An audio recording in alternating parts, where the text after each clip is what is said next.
Hey, what's up guys? This is Anthony from Anthony's Customs, and for this review we're looking at the new TMNT Classics Collection of Michelangelo. It says these guys are from the second movie, that particular version of them, which is fine. They have some unique accessories, they have some new accessories, and they're pretty cool. So let's get off the stand and take a closer look. This guy stands just about 16.5 centimeters tall, right around there, which makes him about 6.5 inches. They're basically the same figures that we saw before, and I will compare them at the end.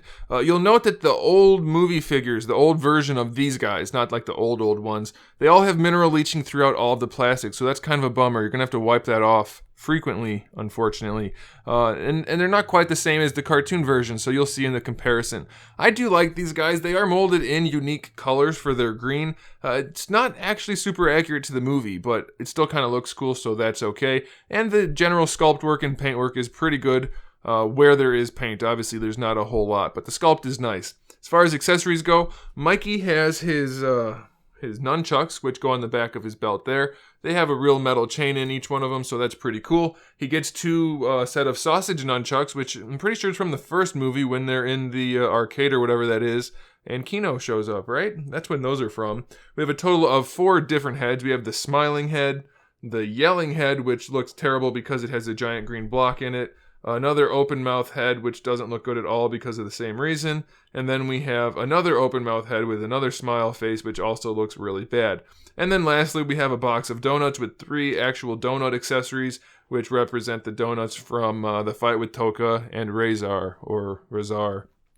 So cool enough accessories, other than the fact that all of the alternate heads kind of suck. As far as articulation goes, the head's on a giant ball peg, so it can move around pretty well. You shouldn't have too much trouble, really. These aren't the most elaborate figures in the world, but they're definitely going to be good enough. The shoulder hinge works really well, the ball hinge. Full range of motion everywhere. Bicep swivel, no problems at all. Double jointed elbow. The wrist has a swivel and a hinge. The hinge is really stiff, but it's in there. Each finger is individually hinged, including the thumb, which also has a swivel, so that's pretty cool. The torso has a diaphragm joint which lets it rotate around like that.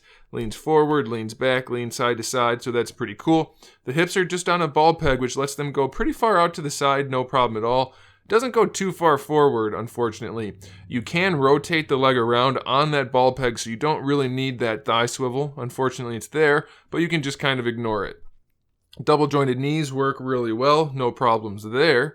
And then the ankles have a really nice hinge forward and back, and it's weird because they rotate instead of having an ankle rocker. So you can kind of make do with that, but it's not ideal. And each toe has a hinge also. So ultimately, they are really nice turtle figures. They're not great. They have a lot of things that could be better. But for the price point and for the fact that they are Ninja Turtles, I think most of you guys are going to want to pick them up. You won't be disappointed, and you probably will be pretty pleased. So I have to recommend them. Thanks for watching, guys. Make sure you subscribe to the channel. We have new videos every single day. We talk about action figures, movies, TV shows, video games. We live stream every Saturday at 8 p.m. Eastern Standard Time, so make sure you tune in for that. And in the meantime, keep collecting.